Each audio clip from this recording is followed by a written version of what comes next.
Yes. One of those will work. Did you get amazing? Okay, great. Glad everyone's on the same page. On the same page.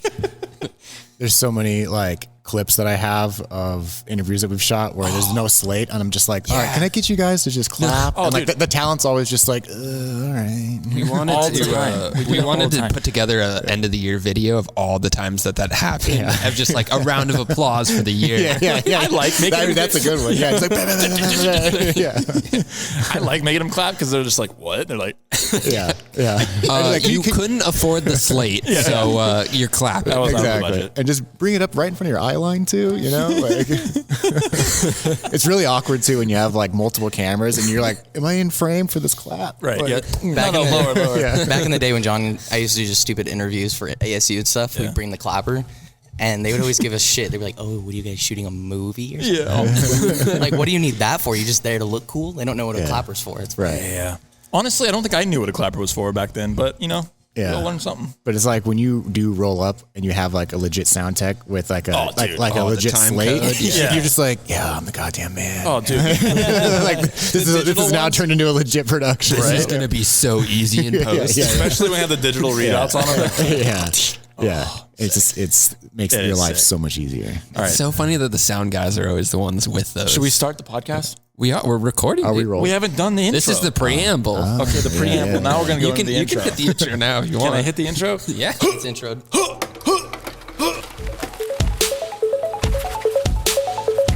Yo, what's up, everybody? Welcome back to On the Reel. We're back in the podcast room, well, in our studio space now, and we're doing camera stuff again, which is sick. The first one worked really well, so back at it again. We've got another sick guest in the house today, Tony Swann of Thrillwave. This dude's legit. Filmmaker of all sorts. He just does it all. Really cool guy. Really glad that you're here today. And welcome. Welcome. Thank you for having me on. Hell yeah, dude. My first question though is, go.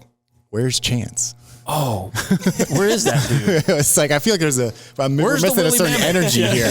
Like, True. Something's off. It is. I don't know where he is. He texted me. He's just chilling. Oh, he's chilling. He didn't want to walk in during the podcast. He didn't know when that started. He's going to drive his bike. You'll hear the motorcycle from like 4 blocks away. Yeah, exactly. I'm looking at you, Chance. Where are you? Where are you, man? That's awesome. That's so good. Well, dude, tell the people watching what you do, who you are. Yeah. That's kind of everybody out there. Everybody. Yeah. I mean, at this point in my career, I just like to tell people that I'm a video developer. Oh, you know, it's just like. So where's that come from? You don't want to confuse people. Yeah, exactly. Yeah. You know what? It was a while ago when I was just a camera op for this producer, and he called me a developer once, and it just always kind of stuck. Really? Yeah. He was just like, yeah, you know, if I can hire young guys like you that are just like video developers. Interesting. And I was just like, oh, that actually like kind of clicks and makes a lot of sense in my book because it's such a vague term. It's like however you develop video in any sort of which way possible. You know, it's like I kind of like that. So. Kind of stuck with me, you know, because it's like if you tell somebody you're just a producer, it's like, okay, will we produce music? You know, it's like everything is like music. That's the first thing they go to. Right. It's like, and most people have no idea what a producer even does. No, you know, but when you say a developer, that's kind of like, oh, like what is that? It's intriguing. That's interesting. And it kind of covers everything. You know? Yeah, no doubt. That's so funny because right now the meme pages on Facebook have the videographer, cinematographer memes going on. Oh yeah, have you guys seen that? Yeah. Oh yeah, someone blew that stuff up. It's so fucking funny. Some of the shit they're posting. But a video developer. It's true, I guess. I don't know. Yeah. I mean, that's a first for me, video developer. That's the first time I've heard that. Yeah. I mean, yeah, it's kind of, I've never heard it before, and it's like, it kind of just stuck. And I feel like it describes what I do the best because it's like, you know, especially like we can all, you know, attest to this where it's like in video, it's like everybody kind of has to wear different hats. Oh, you know? 100%. No one's solely. It's pretty rare when someone's strictly just a director or just a DP or like just an op. Well, it's not anymore. Times are changing. Right. Yeah, times are changing fast. Yeah. Well, speaking of which, what you do? Tell a little bit of what you do. What do you love to do the most in your video development world? What do you love doing the most? You know, I think that what I love doing the most is taking whatever I had a vision of in my head, you know, and whatever I can kind of see, and then laying it down and actually making it happen. Right. So when I got like clients come in to me and like say like, hey, we got this idea for a project, we have like this ad we need to shoot, or we gotta like, you know, whatever it may be, you know, kind of just taking like my lifestyle and like how I kind of approach things and kind of translating that into like this video, you know, or like whatever they need. So I do a lot of commercial stuff. Sure. A lot of live event right now since it's the season for it, you know. Thrillwave, a company that I have with my business partner Ari, shout out Ari. We do a lot of just live event production, so big on the EDM scene. You know, I've had you guys out there for those projects. We love those projects. They're always fun, dude. Since the pandemic, we were so bummed we haven't been able to do any, and then this came up, and we're like, yes, dude, let's go, kick it back in. It's finally back. Made you miss it a lot. We did. Yeah, it really did. It's a lot of work, but like, it's fun as shit. Yeah, it's rough. It's always like, you know, late nights and it's cold, especially now in the winter. Oh god, the rain, dude. The rain. Oh my god. Yeah, but it's quite the scene. It is. You know, it's like the people watching, dude. Just it's just the people watching alone. my god, it's insane. And especially like I've been doing it now for 5-6 years, and now it's like I could really give a shit about the music at this point. You know, it's just more about like getting the shots and then like people watching, just like watching how people have evolved. And it's just like. Tony loves blowing through crowds, dude. He'll come in. We're bringing like crane through, dude. He loves just like we're like just blinding them. Fucking people are just like, we are like the only people like smart enough and dumb enough to like put the fucking jib in the crowd. Yeah. Like when I had Kuzman like with you guys on the jib crew, he was texting me, he's like, they want to put the jib like in VIP. And I'm like, wait, like near VIP, like in VIP. I'm like, all right, man, you guys can pull it out. We put it in VIP for sure. We did, dude. Like, isn't it like second story? We did, dude. We took that thing apart, and that shit was fun. The shots were fucking awesome. It's unique because when you said you wanted a smaller one, I don't know where that came about. When did that come about? I was like, I think we wanted to bring the smaller one because it may have been budget. I don't know what it was. Yeah. And then I was like, fuck it, let's put it on the innovative cart and roll it around. Yeah. And then kind of put an Apple box on it. It was janky, but like it totally worked. It worked. And then we're like, okay, let's build something better for the next show. Yeah. And we built that bigger base. It kind of just became like a legit tool out of necessity. It's legit. You know? Yeah. You know, this little crane. Innovative didn't appreciate it's the scissor jib that we have that you've probably seen on Instagram. Yeah. That thing goes from, I don't know, a couple feet to 12 feet or something like that. And to be honest, it's much more practical than like the 30-footer. It is. Because the 30-footer, you guys build that out like front of house at the main stage, and it sits there and it's like, dude, I don't need like fucking 150 3 hours of like the same sweeping shot back and forth. I know. It's going to be like 2 seconds in the after movie edit. So it's a sick shot because it's a big move, but obviously you get way more out of the other one. Yeah. Which is fun. And you know, you can like switch and you up get the to shots move people. and you can, exactly. You can just get that thing up in people's The first time we had it, when the innovative car, he was just plowing through people. All right, we're going over here. What do you mean we're going over there? It's just like thousands of people. And he's like, what do you mean? I want to go in the middle. We're like, okay, everyone get the flashlights up. Yeah, Let's just the go. flashlights are key. You got to get flashlights directly in the eye. Then they get out of the way. If it's not directly in the eye, people start just dancing to the flashlights. It's like, oh yeah, like, you know, you got to blind them a little normal bit. thing. Yeah, That's true. There was like, I think it was Gold Rush Music Festival like 2 years ago. Yeah. I had one of my guys, he wore a backpack and we put an aperture, I think it was a 300D. Oh, I remember that with the ball. And then we put like an easy rig, with the China ball hooked onto the easy rig. And he just like walked around like with this like basically like a mobile just like China ball. That's great. It worked out. And it worked out well. It gave some great light, but it was just hilarious because people would just start like circling around, just like dancing. Bro, they're like moths. They're like moths. It's like part of the show or something. Exactly. Yeah. When they're on drugs, there's like moths, dude. There's like light. Yeah, exactly. They just gravitate right towards it. So yeah. Was that 2 years ago? Was that when we did Cable Cam Outside for Gold Rush or no? That was like I think that was 3 years ago. Was that 3 years? I think that was the first time I think I met you guys because you guys Relentless had contracted you guys out independently of me, and they're like, we were gonna have a cable cam out there. We're gonna the Reelbros. And you're like, what? And I was like, hell yeah! Like, I mean, I'd never met you guys before. Who the fuck are the Reelbros? Yeah, and then you guys were up on that roof, and like I went up there, you guys were like sunburned as hell, just like even up there for like dude, it's all white up there. It's like on a white sand beach. We were sitting on a mirror all day. Well, mirror. A sun tanning. Bro, that rig was crazy. That was the year too that when Deadmau5 showed up, they like moved the whole stage 40 feet forward. Yeah, and for like the cube. It changed everything for the cable cam run. So like we were like doing something totally different than we were supposed to do. That was a long run too. That was also where our rigged friend that broke his over. ankle because of the freaking the lift. got itself stuck in the main field in front of house. The scissor lift? Yeah, the scissor lift got stuck. Boom lift. Like a big ass boom lift. When they were trying to move everything. Oh, gotcha. And they had to get it out of the mud. Yeah. And then our friend Caden, that's our AC for our first AC for most of the stuff that we do now. He broke his ankle or like busted his ankle in that hole. Yeah. We didn't really like know him at the time, did we? Or Brandon did. Brandon did. And then he like blames, he blames us. In high school. He blames us Right. for his ankle. Right. So I thought that was pretty funny.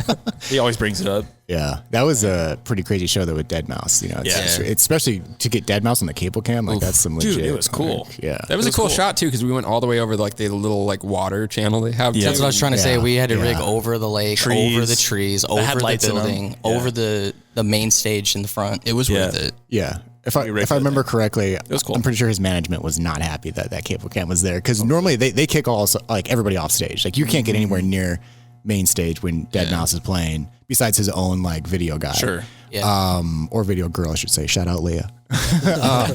But like when they found out we had the cable cam running, it's like, all right, well, you can't say shit to us now because we're not touching the already stage. up. Like, we got like We we got got hours and hours of it. So what do you want to do?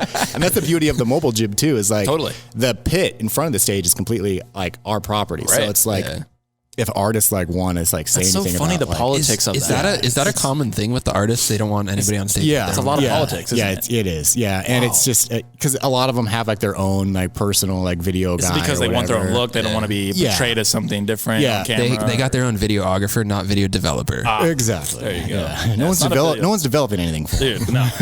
You But only it's get your- like it's just like it becomes like a clusterfuck on stage because you got like the promoter team like what we do, so like the actual guys making the after movie edit. Right. Then you have like all the photographers doing still photos, and then you have like the artist video team. So it becomes like way too many people all the time up there at Clusterfuck. once. Yeah. So it's really the stage managers that are just like get the fuck off stage, Yeah. like if you're Yeah. not shooting. Yeah. So it's for the bigger artists, they generally like shut it down. Like Tiesto doesn't want anybody on stage. Wow. And then we put the jib like in front of him, right in front of his face. We're not touching the stage, man. Like, what are you gonna do? Yeah, Like, it's That cable cam shot this year was pretty cool. Yeah. I think I don't know if my friend, the one where we flew into the stage and we were sitting up in the stage.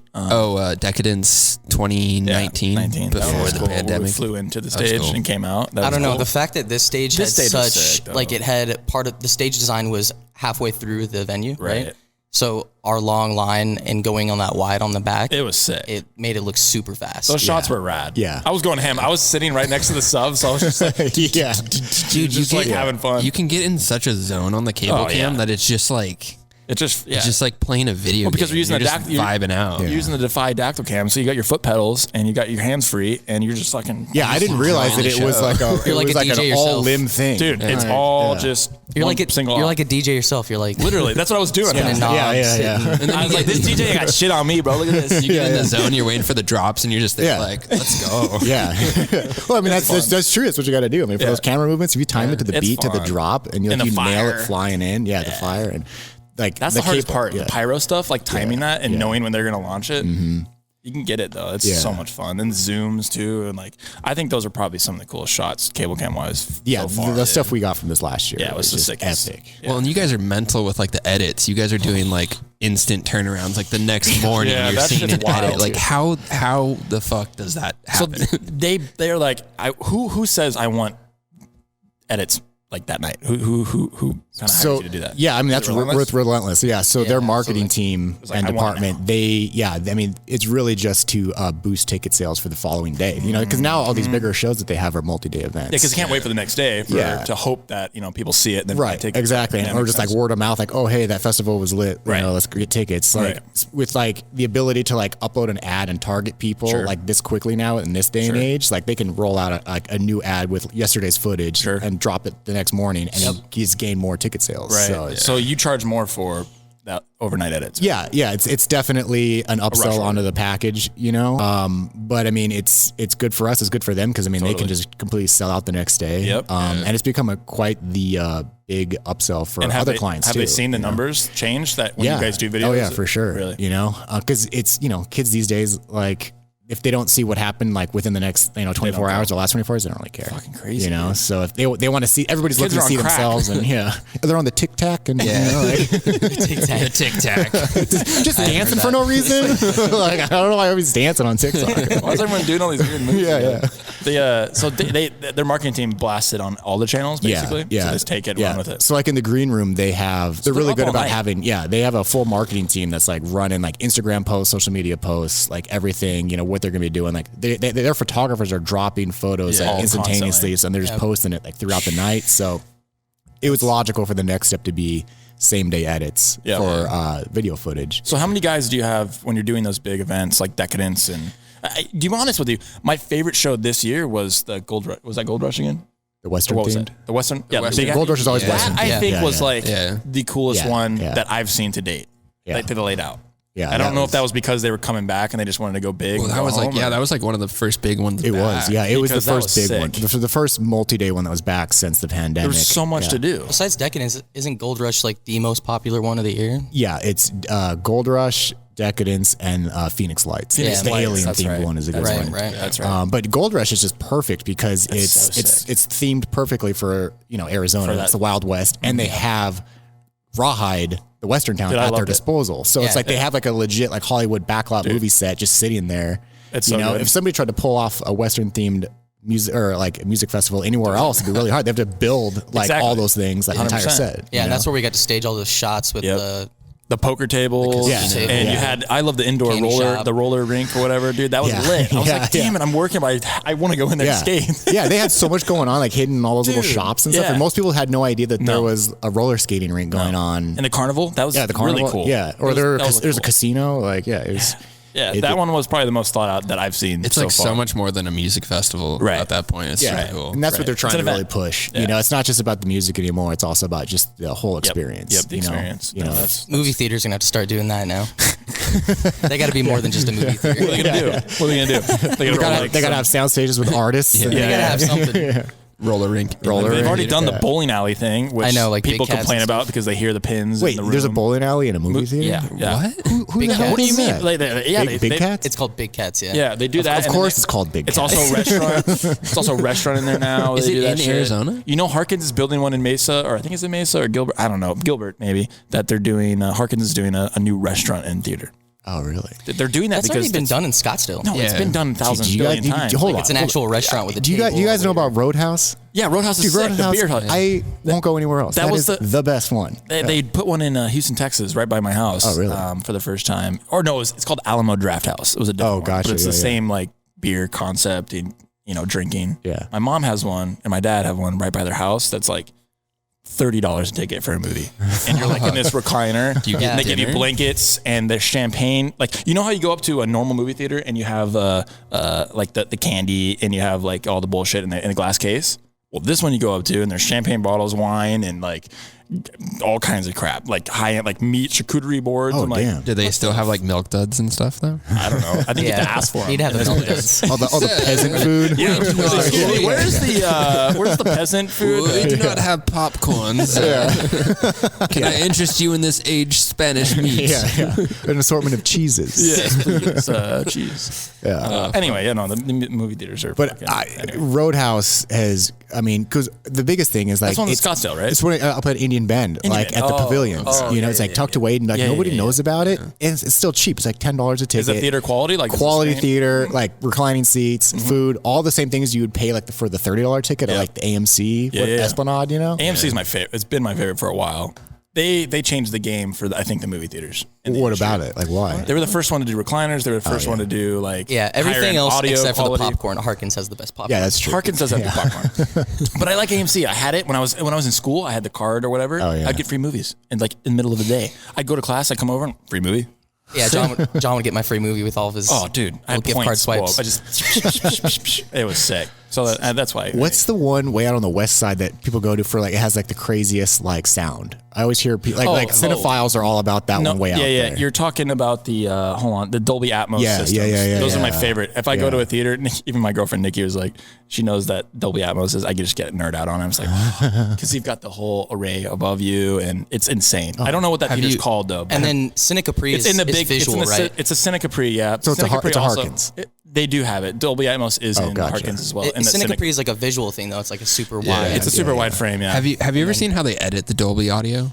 I mean, a little. I've looked into a little bit. No, not really. We had one when I was at the 72 and Sunny in the edit. Oh yeah, bay. they change it. It's a joystick. Yep. And you're just like moving the sound around the room. It's the craziest shit ever. You like pick your soundtrack and you're just like, I want it to go up. What? Like boom, boom, boom. And you're just like, what? I guess that makes sense. You can control with speakers. Yeah, and exactly. More intuitive that way. But the amount of speakers that they have in theaters now, it's insane, and the quality's so awesome. Yeah.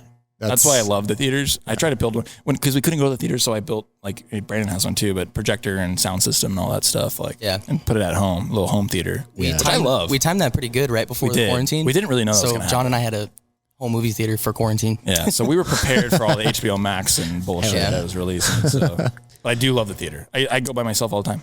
I'm one of those guys. I'll literally just go in there. Yeah. Yeah, watch a movie. Fucking weirdo. It's the experience. I love it. It's the experience. You know, growing up, like it's that's designed for that space. Exactly. Speaking of movies, we were gonna go see Jackass, weren't we? Hell yeah. Wait, is this the new one? Right? Yeah. I didn't even know it was out yet. We're gonna go see it. Just came out. We're gonna see it after this, probably. Are we gonna go today? Yeah, I'm down. Let's just go today. I have to say, like, when I look back, Let's go. I think if there's like, I want to get your guys' opinion on this too. Yeah. If you could erase one movie comedy off your brain and watch it fresh again, like I thought I was gonna say one of the like a Jim Carrey movie like Ace Ventura or something, but then actually thinking about it, it's got to be Jackass 1. Like when I saw Jackass 1 in the theater with my buddies, I was crying laughing. Yeah. Like just on the floor laughing so fucking hard. Step Brothers just comes to me.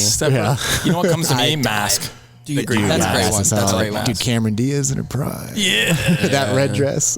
That's a good one. I was going to say like Austin Powers, but Austin Powers gets better with age. It like does. you have to be a certain like experience of life for that some of that stuff to make sense. Seeing that when we were younger too, like aged well, because every time you watch it, you pick up on something new stuff. stuff. You never picked up. When you first saw as a kid, it was all over your head. You had no idea half the jokes that were going on. Bro, it's like SpongeBob. You ever remember? You ever remember when you're sitting there in the couch and your mom's in the back? She'd be laughing in the back. Yeah, like, why were they laughing in the back? She would catch those little innuendos that we couldn't catch as kids. Think about it. You had to like the guys that made those shows probably dropped acid and like came up with funny shit. Like Cartoon Network is like laced with a bunch of like adult humor. Yeah. It's the same like South Park, and those guys, they sit at a big table and they do the same thing. They just do drugs and fucking come up with shit. Have you seen that video of Matt and Trey Parker when they went whatever that award they won? I think it was the Oscars. They didn't win anything, but they just showed up at the Oscars. But they dropped acid before they did. And they just showed up. They walk out of the limo just like smiling like idiots, just like at nothing. Like that's wild.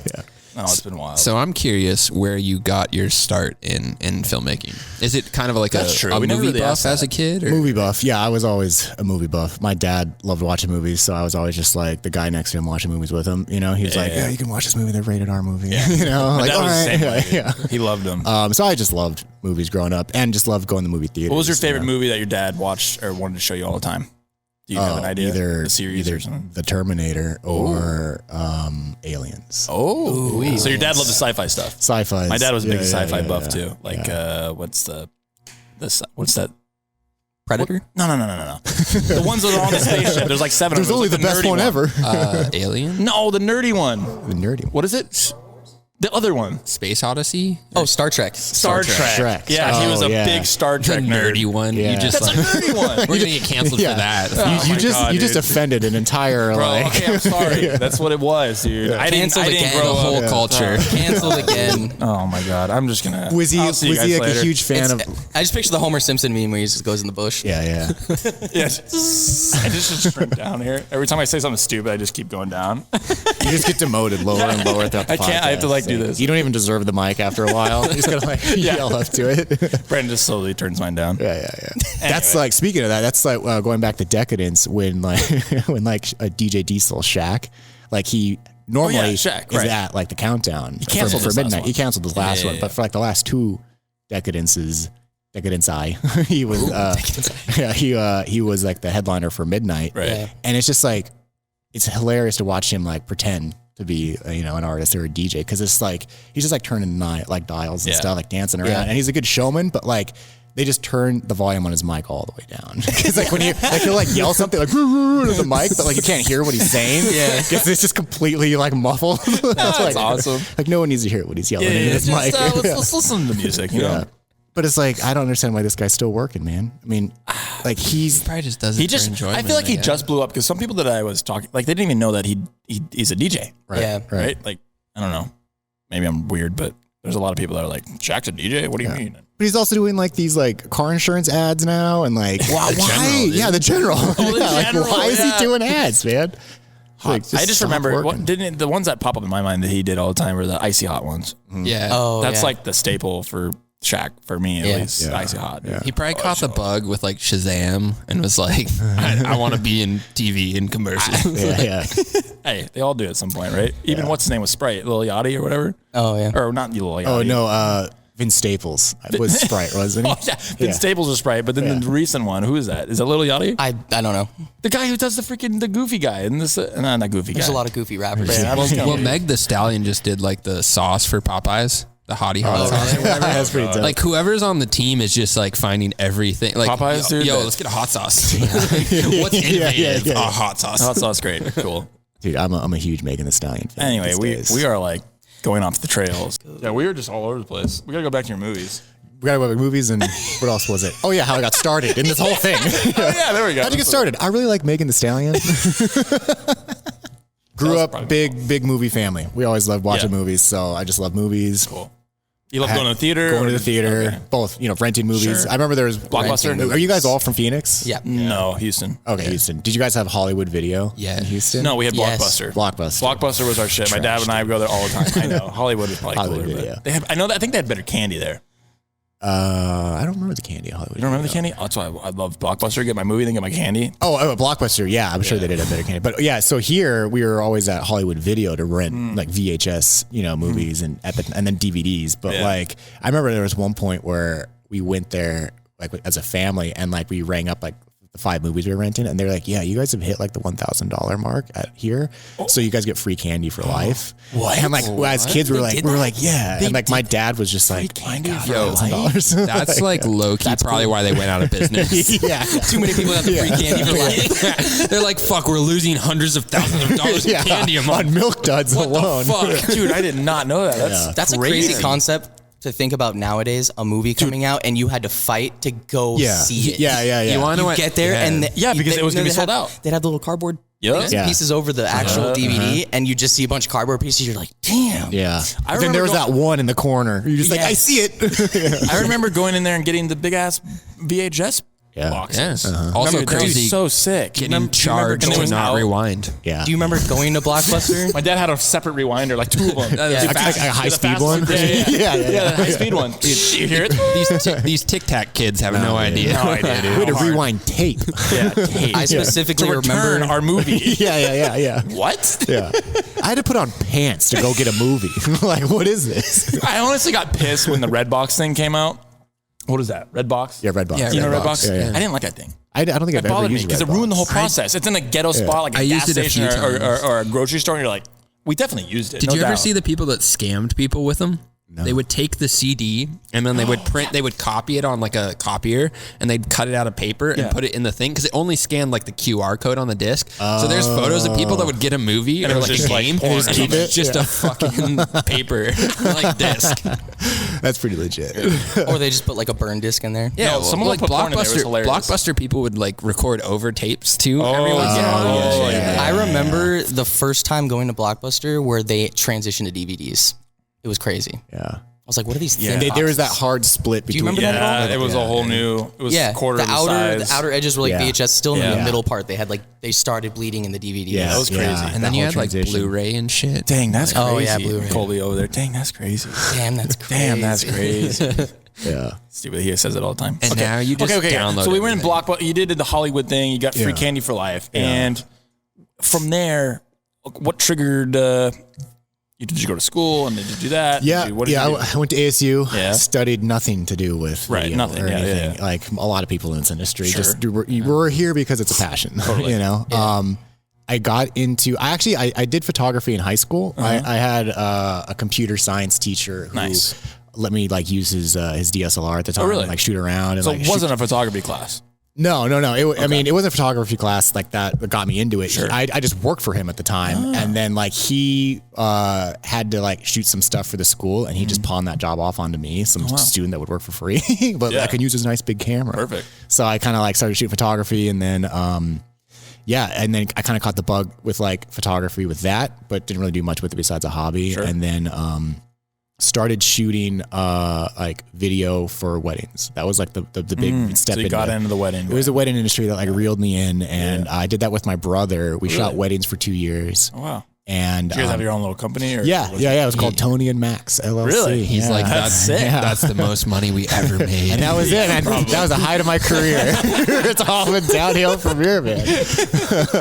Awesome. Yeah. So, shooting weddings was, shooting weddings is, some people are amazing at it and make a killing at it. But oh my God. It's just, you got to be cut out for it because it's a hard day, and at the time, I mean, this was like almost 10 years ago.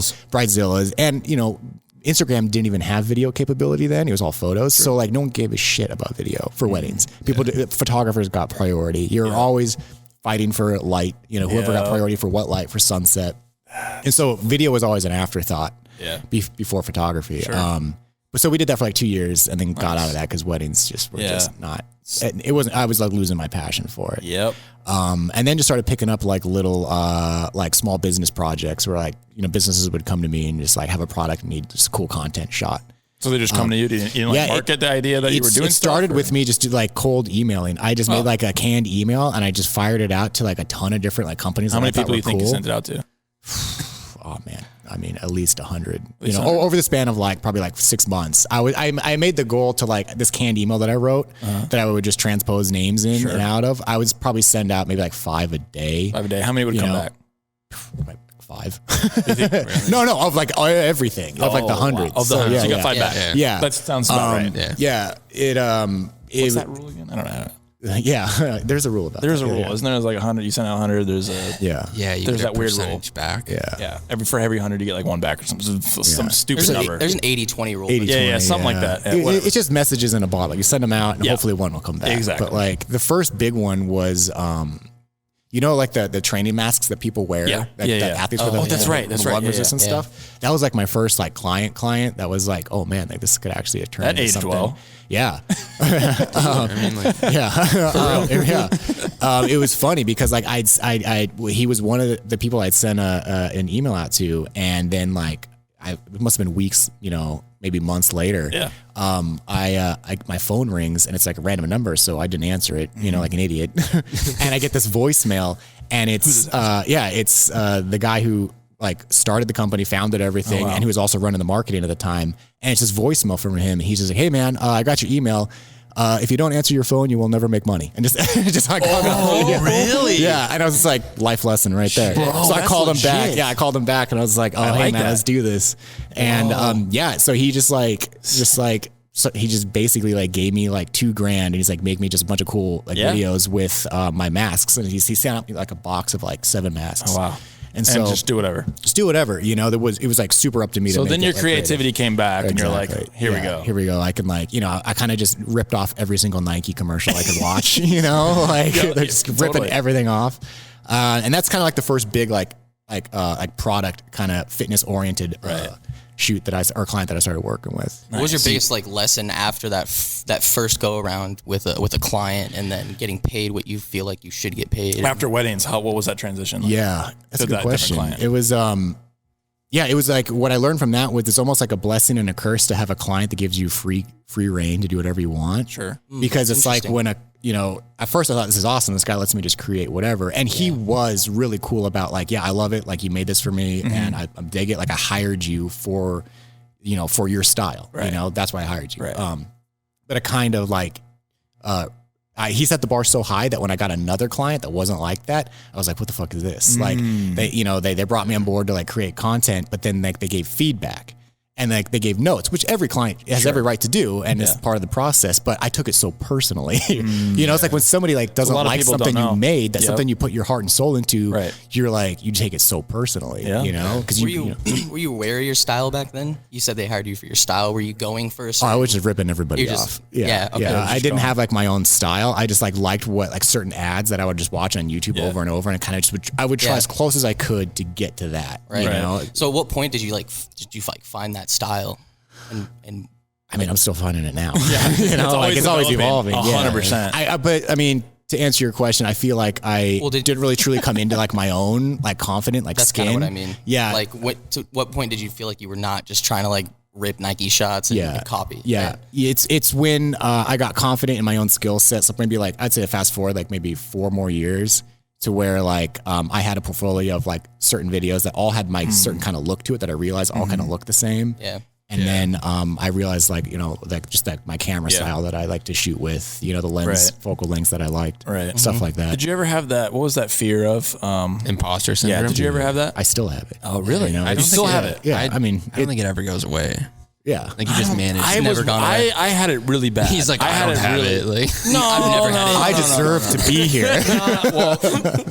No, and yes and no, but like I had it bad. I did it like it was bad. It was in my head. I was just all the time just like, what the fuck? I think you still have it. You just don't. I do, but a lot less because I'm very confident in my team, the people I surround myself by, and the equipment we have. Like I'm confident in knowing what we do now, so I'm a lot less than it used to be. Unless a new client comes in, a big project that we haven't been able to, haven't done before, which kind of was like the LED wall that we just did with Knock It All Down, or sorry, with Omens and Scary Kids. We haven't done anything like that, but I wasn't really scared. I was like. Not imposter, I guess. Well, it's you're a shooting. Situation. You're shooting on a virtual stage. It's nothing we've done before. Everything kind of fell into place for it, and we're like something that we hadn't done, and it was like you were kind of like, I don't know how we got here. Yeah, It's like one of those things. And we just kind of ran with it. But it's like you're still kind of astonished, like how you got there, but you're like confident and calm in the fact that you know that like we can handle this. We can do it. Like we're set. We've prepped for this. You know. Yeah, that's like how I feel with the bigger crews, like when we shoot these shows. Yeah. It's like when I first started shooting them, I was just like, this is a clusterfuck. Right. I got guys all over the place. How many guys do you have on a normal event like Gold Rush or Decadence? 10, probably 10 to, it's a lot of 10 people to 15 guys. Yeah. And like when I first started doing all that relentless stuff, it was just me at first, and then started bringing on other guys, and but it's just like, you feel like this could all come crashing down at any moment. But now, like with the last couple of years with these shows, like having like guys like you yourselves that like I bring on board that I know that they're professionals in what they do, and you only like hire like professional people. It's like you can like relax and be calm, like we got this under control. We got it. Yeah. No, that's cool. That's the hardest part of the process is finding people you can like trust. It's a team, and like for sure. Are like know they can go do their own thing, and like you're gonna get what you want. Type of deal. It really does make a huge difference. Yeah, massive difference. It comes up in like every podcast we've ever had is like team and like the people you surround yourself with. It's the one thing that's been in my head for the past couple of years is just focus on finding people that we can go to confidently, right? Right. Because even like an instance like CES for Too Simple that we had to do, they all had to be vaccinated and stuff like that. So like we had to have a team that was built for that, right? And we sent out Colby and threw people into the, just into the deep end and say, hey, this is the project. I need you to manage this and do it and take care of it because we can't make it out there and handle it. And they did. Nice. So at least you can have those people. You can be like, all right. Yeah. I think an even better example is when we just did the last show and had to leave our guys with Tony with the small jet. That too. Oh, yeah. That was the same thing. Brandon and I were actually talking to each other. That was about like us being double booked, not necessarily just like COVID vaccines. Yeah. No, that was different. Yeah. But, when we were doing that was the first time technically none of us have been on set at the same time. Right. Even if it was just one of us. You threw Colby to the wolves. Oh, dude, we threw them all. That's how you learn. That's the best way to learn. That's how I learned. But Brandon and I were walking away. We're like, are we sure we should? They were in a well-earned position. They were totally fine. But Brandon and I were just like, dude, like this is the first time we've weird. Not been on set. You let go of our the baby. team. Yeah. You're like, it's weird. It's like sending your kid off to college. Yeah, it's like, all right, make good decisions. Yeah, he'll either fail out or come back a success. Yeah, exactly. But they killed it. They did a good job. Yeah, I know. So it was killed cool. it. Yeah. Awesome job. Cool. Yeah, no, it was amazing. So that was cool. But yeah, that's That's always a scary moment. Like when you like have to send somebody like another crew out to be like second unit and like rely on them. Like, okay, like if you guys don't get the shot, like we're fucked. But like, you know, like it's all on you guys. So 100%. Yeah. I'm curious, do you still work with for the mask client? Yeah. I mean, it's real random, you know, cause it's like, I won't hear from them for 2 years, and then suddenly out of the blue, it's like we got to do all this kind of stuff, and then I won't hear from them for a while. Was it busy during this time or no? You have a client for life, kind of. Yeah, exactly. We have clients like that we start out with that like are random. like very first random clients, like by chance, like cold emails that are still with us to this day. Yeah, and that's like the fucking most awesome thing. Because you guys probably all kind of came up together, and you get more respect. We do have those clients that leadership. accumulate media from us, and then they do the same thing. Like 2 years later, they're like, "Oh, we gotta get all this more stuff." Yeah. So, which is fine. Which is cool. You know, Everyone's whatever. they all got their own plans. Yeah, you get more trust with the client, and then you can get more like it's that trust. Well, they know they can come back to you. Yeah, exactly. Yeah, it's like when you establish that working relationship with the company, and like they're growing and they see you growing as well, like in your endeavors, then it's like, all right, we can actually hit bigger projects together, hit this and that. It's like if one outgrows the other, then it probably just not going to work. Right. You know?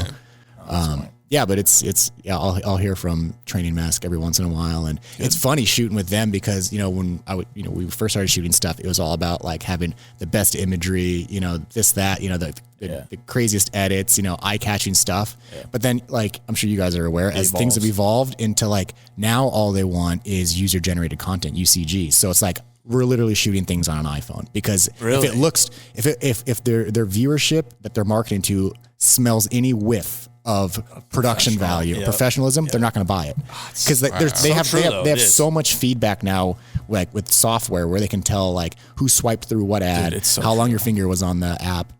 It's like people will only buy stuff when they feel it's authentic. Dude, it's insane. And if it looks too beautiful, it's not authentic. I'm not going to buy it. They need to, they literally need to be like a vlogger, like on an iPhone, telling you to buy this product, then they'll buy it. I know. It's been burned into our heads since this TikTok era. Yeah.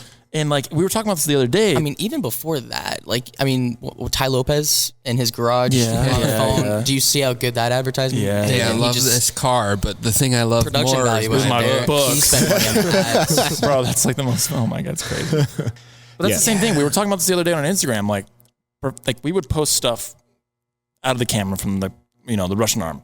Or from the motor crane, like final product stuff. Like final product stuff, and it doesn't do anything. We post a video of us on our cell phone of the robot or like in the car while we're operating. Like just like a shaky iPhone video of a monitor. 5 times the amount of viewership. The reach is insane. But I think there's something to do with something of the codec that comes out of that video that is linked to Instagram, and it knows that 100%. They know. Oh no, for sure. I know for a fact it is. Yeah. I have a client that will remain unnamed, but they work very closely directly with Facebook and their marketing. So they know exactly. They told them directly that like Instagram heavily favors anything that was shot not only on the iPhone itself, but within the app. So you heard it here first. Shoot everything on iPhone. Like your views will go way everything within on Instagram. No, it's on totally. Instagram. Yeah, not even on the iPhone. On Instagram. It's on Instagram. So true. It has to be. They want everything done within the app as much as possible. That's insanity. It's crazy that they can know that. It's to the point, even if you take a video on your normal like camera phone and then you import it in Instagram, bitrate gone or like the quality gone. You have to shoot it in Instagram to get that better quality. Yeah. It goes further. It's the craziest thing. It's all just a racket. It's crazy how much Instagram's just a racket just to get more money. Tech moguls, the metaverse, dude. The metaverse. Well, we noticed like if we didn't run paid advertisement on Instagram, like our viewership was shit. So we had to sponsor posts every so often. We stopped doing that. And now it's a little bit different. Yeah. But it's constantly changing. Well, that's how they shake down influencers. They throttle up your ads until you get to like 100,000 and then they kill it and then they force you to then go to paid ads to get more views. It's like they're just drug dealers. They give you the first hit for free. The first hit's for free, man. So and then they keep you going after that. That is so true. They're just drug dealers. That's facts. That's facts. It's such a different, that's such an interesting perspective, especially from the side of like the filmmaker's perspective. Cause like that's a technical decision that has to be made for the impact on the client side of things. Right. Yeah. That you wouldn't normally like, I mean, I guess we got to a point where advertising was so shoved down our throats with like social media and stuff that people rejected the idea of like traditional like marketing and like good quality stuff. Yeah. And I think that's probably what caused the shift to it. But it's like, Damn, it's coming back. Now you got to think about it's a style, it's a fade. It's a phase. I see it kind of the pendulum coming back our direction because now that all the privacy updates have happened with like social media, where it's like you can actually tell an app like, don't track my data. Yeah.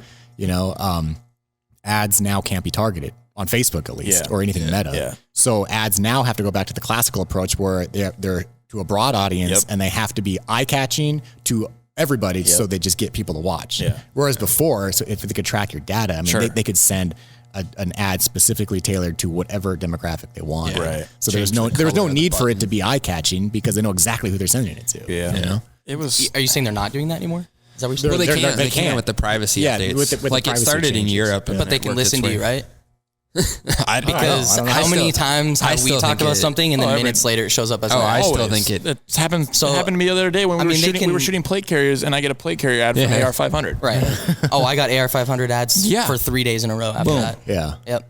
So I mean, they are targeting you based on what your phone hears. That's Even not your phone hears. They're never going to turn that off. They'll always find a way. That's literally the biggest thing that has ever happened in the ad industry is voice tracking and I need a coffee machine. Tomorrow I'm gonna get a goddamn coffee machine tomorrow. Around in our pockets to where they can target, they can put a zone around a place. And if you visit the place, all of a sudden you start getting ads for the place. If you're within like a mile of the place, you get ads for the place. It's smart, but it's crazy. Very smart. Yeah, it's frightening. It's frightening. Do that, you know, it's like what can you really ever believe like what you authentically want anymore? Or are you just subliminally just exposed to it for so long that you think that's what you want? You know? Yep. Without even realizing, even if you it's like the TikTok stuff, like you're saying the videos. So you're being exposed to those things so much that you like. I've caught myself clicking on a product where I'm like, oh, actually that's kind of cool, but you just force feed so much that you're like, oh, maybe I need that, maybe I don't. Yeah, it's Black Mirror, dude. It's Black Mirror, bro. Black Mirror. I'm so mad they're not going to release the next season. I don't know what the deal is with that. Really? I don't know. I heard something like they. It started out that it was issues, intellectual property issues. With what? With the ideas and the founder. Yeah. Gotcha. Well, first of all, I guess they ran out of like ideas.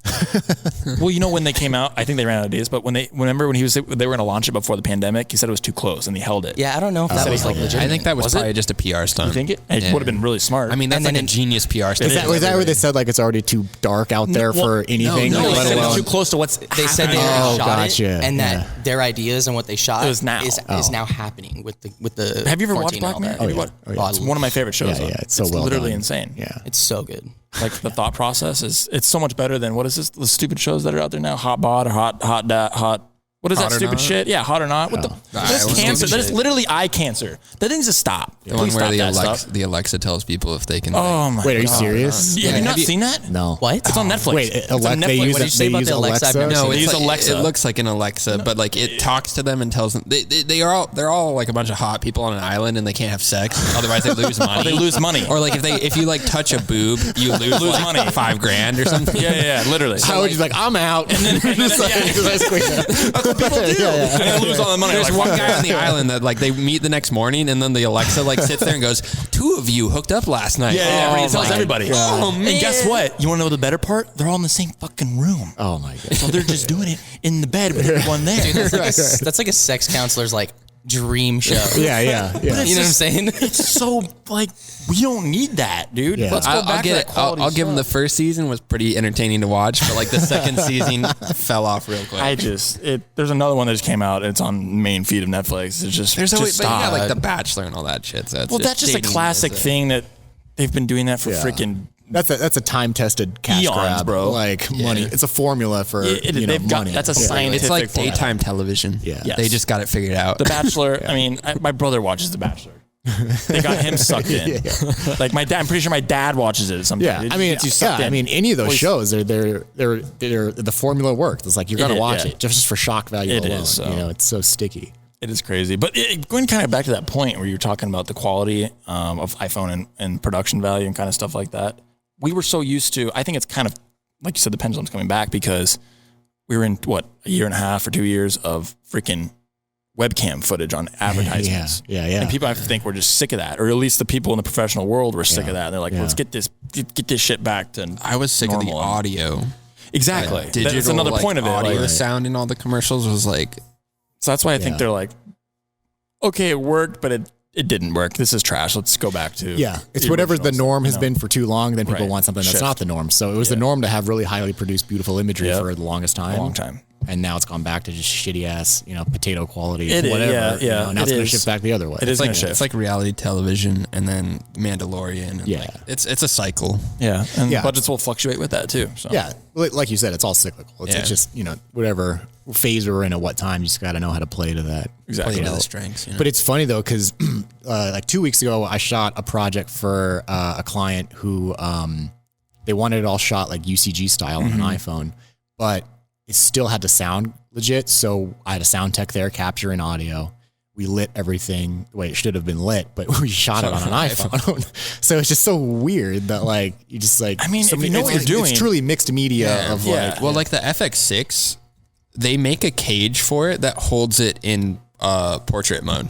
Oh, really? Like for Instagram stories and which I shit. get. Like, I get it. It's a way it of literally advertising. just now. holds the body sideways, and you're like, okay. So It's like gimbals do that we're now. here. The the cheaper Movi, handheld ones. The Movi has it. Well, when now, they're where you shooting can- those, yeah, when you they're can shooting those shoot more. advertisements on iPhone, they're using like special lenses, and they're even taking the sensor out of the People camera, don't understand. right? The they lighting, really? lighting is one of the biggest things that people They're don't also understand. they're just no. lighting and they're lighting and doing like pro. No, I audio. saw BTS photos of them shooting on iPhone, that and that was way. They got in trouble for it because they shot They shot a whole campaign and they said it was shot through the phone, And it wasn't. And it wasn't. It was just a sensor they It were was using. like a modified sensor with actual photography lenses and shit. But what was the music video that was all shot on iPhone? Was it? There's been a bunch of No, them. but there was a big one. They that shot a just whole came out. Netflix series. looked good. Tangerine was all shot on. Really? Yeah. Interesting storyline, but like it was all shot on iPhone. I mean, the sensors are insane, bro. I've caught myself now where I used to carry a camera around with me all the time because I was like, fuck, iPhones suck. I can't do anything in post, blah, blah, blah. I catch myself doing more shit on here now than I. It ain't no. You'd be surprised it though ain't no film. if you're filming something on iPhone. still, like- If you're filming something on iPhone, but got the app, though. but your sound design and your audio quality is really good, it could pass for like something easily. watchable. Yeah, Easily. totally. It's the audio is super important. I still think huge, sensor size is a huge sensor size and lenses. Yeah, are you can huge. see the data and Size does matter. It does matter. We have a shirt that we've never released that says That's that. sick. Oh yeah, Yeah, big old sensor. large, It's a large sensor in format. it. Yeah, it's like the red AK sensor, and then it's Oh, like yeah. size matters. Oh, It's pretty nice. funny. Yeah. We So should probably release that maybe. so you are the first podcast guest to bring props with you. So Working we're doing cameras. show and tell, and Yes, I please. brought 3 items from different time periods, all image capturing devices to talk about. So we'll start with the oldest, Rolleiflex. Ooh. My grandfather gave this to me, actually. Did he really? Yeah, Nice. I don't know how he acquired it, but before he passed away, he gave it to me. And Did he shoot stuff on it? Do you know? He did, yeah. It's 4x6. You know what's crazy? I didn't realize. I talked to a buddy of mine who is a big collector, and he mentioned how what is crazy about this one that makes it even more valuable is that it still has. I'll show the camera. Yeah. It still has the lens cap, Holy shit! which is completely removable. So most people who own these I've lost them. have lost this years ago. I mean, this That's- thing's from the 50s. I mean, Holy fuck! how I'm a many- film how many camera lens slut. caps have we lost? Oh my god! yeah, it's got the original lens cap, Good which to, is crazy. good to know nothing's changed. They were Yeah. losing lens caps back then too. Yeah. But it's like this thing just blows my mind. Just the engineering alone on it, Yeah. just like the Yeah. little tiny little knobs and stuff. And I've shot a few different things It on still it. and- works. Here, I'll pass it around. it Yeah, please. still fucking works. This too. was like when something came to school. Remember, you're like, and then they like passed it around, like everyone look at it. And Yeah, like, yeah. Touch it. Do you not remember that? And just like the viewfinder is what's the greatest thing. Can you open it? Or is it open or is it? Yeah, it's open. Oh, okay, cool. Yeah. Yeah, and like So the little have tiny you- knobs on the side is that you got your aperture and then you have Yeah. your shutter speed and then just tiny little wheels. And So then sick. Have you shot on it? yeah, I bought a pack for a 4x6s from Tempe Camera Yeah. and spent like fucking $250 on Yeah. film there for that. Yeah, that happened. And I got a few pretty cool exposures. I took it out to El Mirage, the dry lake bed. And I shot out there with it. we got to talk about that too. Yeah, definitely. That's what that's really what I've shot through it. I don't want to like use it too much because I feel like it's working. I don't can want to like fix it, push though. like push the mechanisms could too fix much. it. Yeah, no way. There's people that still repair it and shit. Yeah. There's a my God, one of our that's friends, so Nick. He sick. bought Wilson Camera. Oh, yeah. In Scottsdale, and they do film development now and stuff. But like they transition to just they're only going to do film. Oh, nice. No digital anymore. Oh, nice. I'm a huge film. Yeah, the like- viewfinder's cool. Huh? Wait, were those the guys that were at Decadence that they had the the 16 millimeter camera? Yeah, that was sick. Nick. Yeah. Look at that red. Yeah, he Felt- does great. yeah. They just bought a bunch of new machines and like are like That's best cool. shit you can get to scan film. It's insane. But yeah, it's fucking, that thing is so cool. Yeah, Rolleiflex. It's like it's just people put flex. so much. Yeah, it is that Rolleiflex. People put so much like emphasis on just like presentation, like the leather case, the velvet on the inside. No, it's just the detail, yeah, craftsmanship. Yeah, You want to know what digital's missing? Looking through a ground glass. yeah. Dude, Yeah. like Phase One and those guys. They still do that? You just feel so much more connected to the shot. Oh my god! It looks so much more natural and organic and real through the viewfinder here than when you look through like a mirrorless. It's not now. like electronic photons hitting your eye. You know? Yeah. Yeah, it's pretty trippy. Dude, thanks for bringing that in. Yeah, it's pretty crazy, huh? And like press down on like the viewfinder lid, like the way it just naturally like folds up, like in spring loaded. It's engineering. Like some guy just designed that so perfectly, you know. Well, and it still works today. Still works like today. try and pick up a fucking T3i from 01 and like It'd be corrupted files. get it to work. No. Right? I mean, also, I don't talk shit about T3Is, man. I mean, those things are... we all got our start somewhere. T3Is, dude. I skipped the Canon. Dude, I had a straight Rebel, like the first Rebel. Like the first Rebel. Yeah. My business partner in Thrillwave had this idea that he just wants to make an Instagram where everything that he posts on it has to be through a T3i. Oh my god. And so people can submit content that was shot on a T3i and then we'll repost it. You know, so it's all T3i. Yeah. Fuck. There's a lot of people still using them. You can still use it, and like knowing what you know now about lighting and stuff, like you can still, it's still a 1,000%. crazy good sensor. 100%. You know? Yeah. And it's actually probably people call me all the time and ask what cameras. I mean, I always recommend Sony for their Dude, first I had stuff, I did the 5D Mark II route. Back then it was Canon. When that like Canon was the the cinema dominator. thing. Rebel like, was mine. That thing. My first first you had one. the Rebel T3i. Everybody starts out at Rebel T3. you're No, I had that one in high Yeah, school. the I had Rebel. I had a Nikon in college. I was Nikon Dark all the way side. for photo. Dark side. All the way, dude. Shitty color. Nikon shooters Subjective. always have that air of arrogance to them. You know? They do. I love that. D7100 and I had the D850. I had the D3200 in 32, yeah. in freshman year of college, and then 71. The 850 was my favorite camera. I still kind of regret. I remember when they dropped like the in good hands. D800. Like it was like like probably 8 years ago, and it was like blowing everybody's minds. Oh, like dude, the I video loved it. capabilities of it. Well, it's the one that National Geographic still uses. Those guys, you beat their tanks. That's what they're designed to do. It sports too. right. I think they. Yeah. Except it's changed now. I know that the R5 and all those guys are super. Everything's changed now. I still- but back then, Nikon was the thing for. I still for think sports 'cause it mirrored- was so fast. Right. I still think a mirrored DSLR is more of a tank than a mirrorless because my 5D fell out of a car so many times and 100%. still worked. Whereas like a mirrorless Sony right now, you would be fragile. like, They're fragile. it's gonna. That's interesting break. because you would think like Humidity. the least amount of moving pieces would break faster or would be more robust. Yeah. You know. I just think they were built better. That's true. I guess because they were like all metal. Brand and I bodies had the S3s when we went to Samoa to do It's the documentary humidity you have stuff. to watch out for. And Those. Samoa is an island in Right. the middle of the nowhere ocean. Just kidding. Where is it? The Pacific? Yeah. Yes. It's like I had to double check that. bottom I had to left. double check that. It's so out there. The humidity is insane. Yeah. So we were scared because we just got them literally for like that. Like we literally brand new Atomos, brand new everything for that job. Yeah. And we were scared we were gonna just destroy these sensors. Get there first aid. and like you destroy open the it up and sensors. it's just Yeah, we only Just had like- the only place the AC was in our hotel room, so that's where we do our freezing lens cold. swaps. There was roaches crawling all over it. It's a third world yeah. country. Right. Sick right. place, a beautiful Developing place. country. Developing. Every time this comes up, we gotta do. All right, time. take your chair down a notch. There you go. Okay, here we go. He's Let's sit coming here for now. everybody on this one. Oh, God. I mean, if you offend everybody, then it's cool. It's fine. It's got to be everybody, though. Developing country. Okay, I'm sorry. Developing. But yeah, we would do our lens swaps in the AC just so we don't trap any moisture. But now we in don't there. give a shit. We'll just swap these things Sure. wherever we want. Right. But back then when we first It was a had little more them, we were risky. We scared. had to get a good piece, and we traveled for like 24 hours to get there, and It was great. That was a fun project. It was Still have in it. Samoa. Yeah, Samoa, yeah. We yeah. did stuff for what was it? ASU engineering Yeah, ASU Peace engineering. Corps. Peace Corps stuff, and as the well. Peace Corps. I wasn't even there. Yeah, No. no, that was cool. We had roaches crawling in our. Our beds. Yeah, So you want to And be a spiders. yeah, filmmaker? yeah. yeah. Put you. This is why I love this is why I love this stuff. We though. pulled up, and we literally drive past a Sheridan in a developing country. Yeah, I was like, Brandon, I'm the going only there. like American. Did I tell you? We're going there, dude. Fuck this. We're No, you're like, oh, thank God, there's a Sheraton here. We're staying in the Sheraton, and we like keep driving. We're going past the Sheraton. And I'm like, I don't think we're staying. Yeah, bro. And then we pull into the Peace Corps hotel, and it's literally a hole in the wall behind the Sheraton. It's like a hostel. It did its job. That's what it felt like. It did its job. It did its job. We're here. Hey, and then you fast forward to when we did Moonrise, and we got in that one hotel where the AC didn't work, and it was terrible. That was terrible. That wasn't terrible. It was the rain. No, the first night in the hotel, the AC didn't work, and we all were dying. Oh no! And we switched hotels. We slept 2 hours. We told them, we slept 2 hours. And we told the guys like, hey, listen, we're not going to stay at that hotel again, so you better get us another one.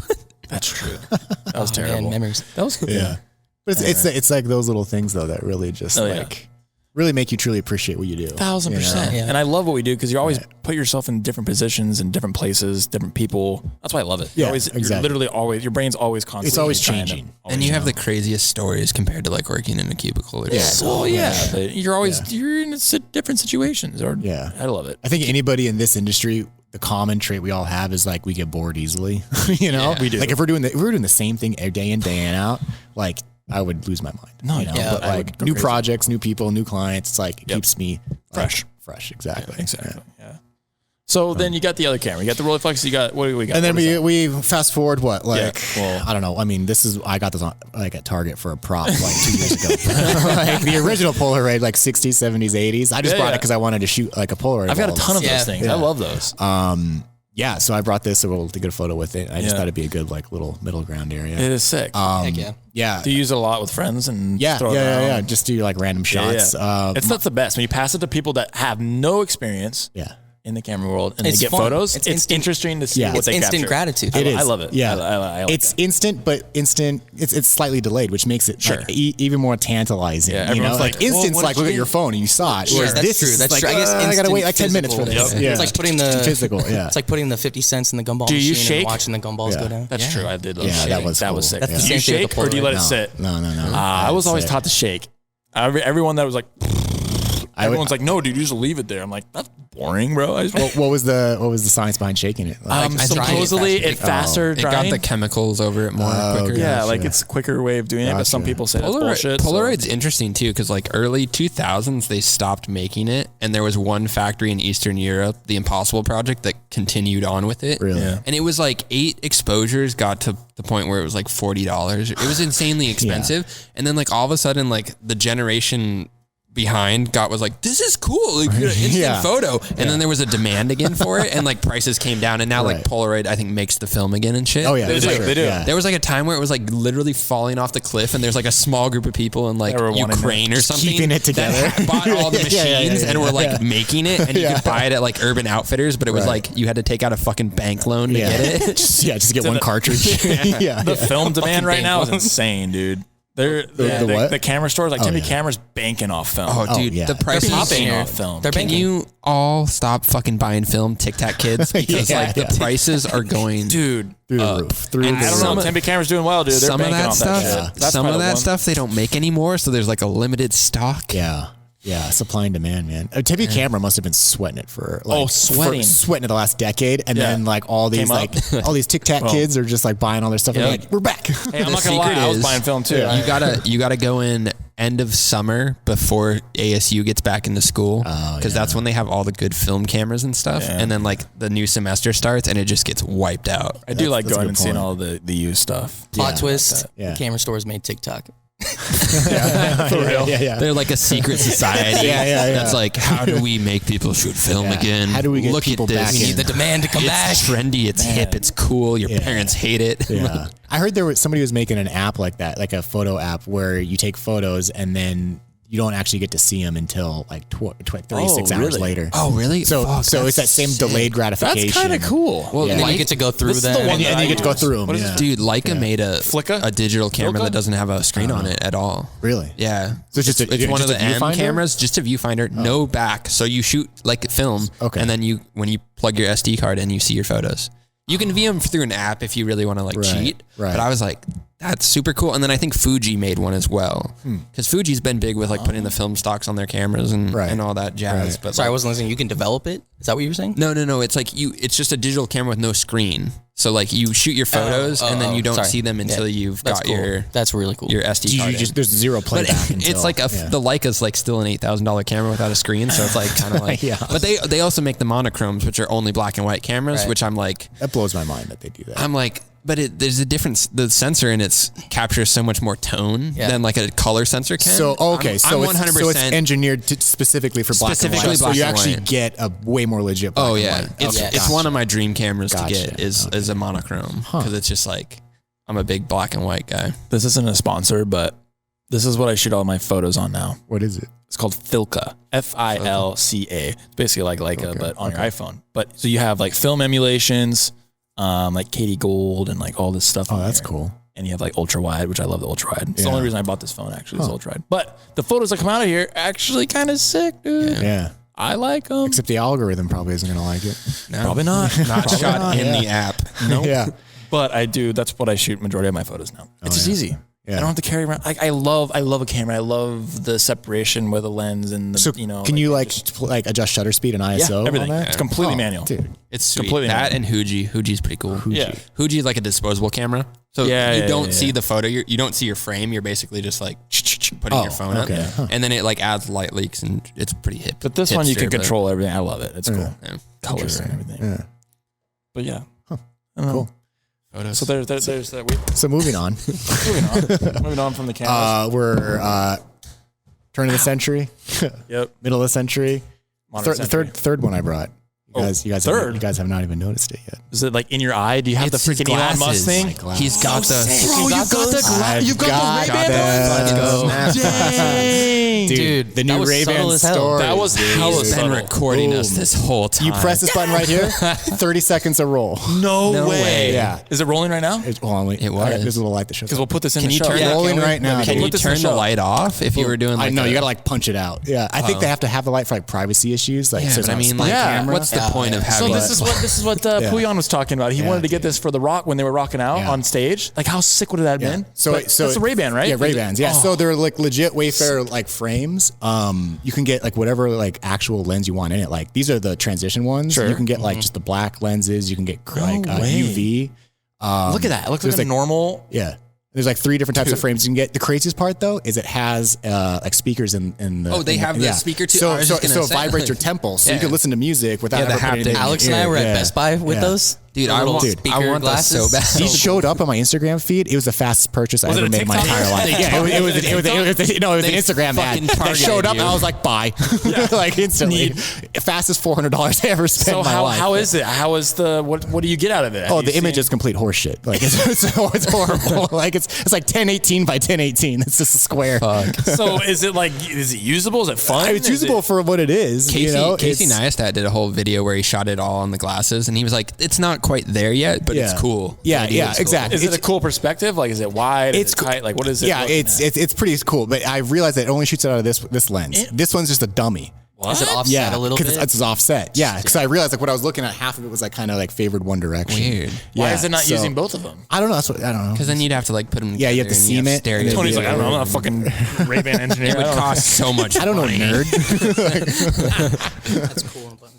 That's cool. I didn't even notice from the start. I was on set shooting with him when we were in Prescott, and I was shooting like some BTS stuff with it. Is that what all of the Instagrams? And I kept tagging the director in it, and like he never knew like how I was getting the footage, and I just kept tagging him in it just to see, how long he would ask. Like, how the hell are you getting this? So I thought you taped your phone to your chest. Does it go to your phone? Yeah, so that you download the Facebook View app, and then it Bluetooths it to that app, and then from there you can post it or whatever. Put it on my big head. That's super cool. Damn. Yeah, I know my big head will stretch those out. Yeah, they're very like they're very tight glasses. Cool that they put the I like that color though. The speakers into them too. Yeah, the speakers and like the side of like the frame is like where you adjust volume. You just touch it. The video's not that bad. We were watching on Instagram. Yeah, it's social media worthy. Totally. But other than that, it's random. But they made the dynamic range wasn't terrible either. Yeah, you could see your screen and stuff. Yeah, it's 1080 by 1018. Like, why couldn't they just make it 1080 by 1080?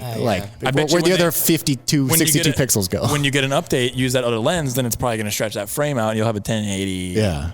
Maybe. Yeah. Maybe. I don't know. I mean, I was hoping that it would be vertical, 9x16 at least. Yeah. You know, because then like it's a true like stories. Because now if I want to post it to stories, it's either going to be square or it's going to be cropped off sides. And then I have no idea where I'm shooting because it's all off centered. So it is what it is. Are there Still cool. on the backside right here where the ear's at? Are these like wireless charging pads? Is that what that is? So does it charge? it charges the same exact way like Apple AirPods do when you put them back in the case. So yeah. the leather Ray-Ban case it comes in, see this little thing right there? It hits little magnetic thing. Inside. Yeah, it charges inside the case. So you charge the case. cool. The case itself has really its own cool battery storage. That's a sick design. So it's the same kind of concept as AirPods. Bro, you just dropped a bomb. You got the old school, middle school, And then new school. Somewhat of the future. That's cool.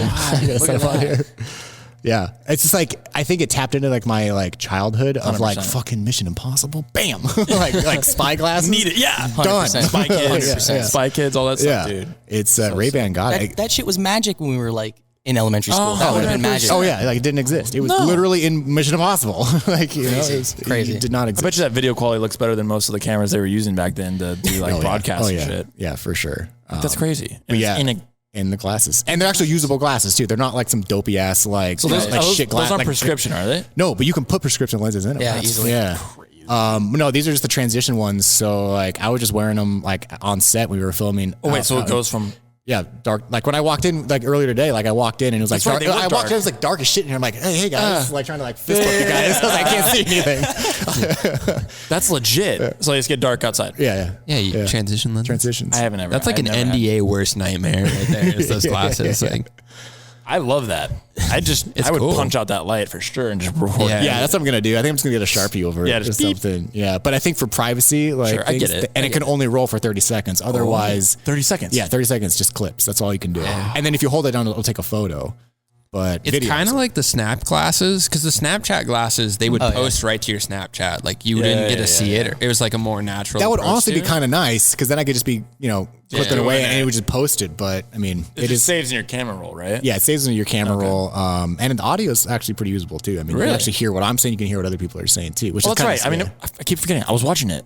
Yeah. I didn't think of anything else, but yeah. it was normal to me. Yeah. Bamboozled I got bamboozled by the sunglass camera. by the sunglass Yeah. Ray-Ban. Yeah. That's legit, dude. Yeah, it's a fun little toy. So we'll see how long I keep doing it before I get in trouble with it. Like I'll say something and then I get posted it. Like, oh shit.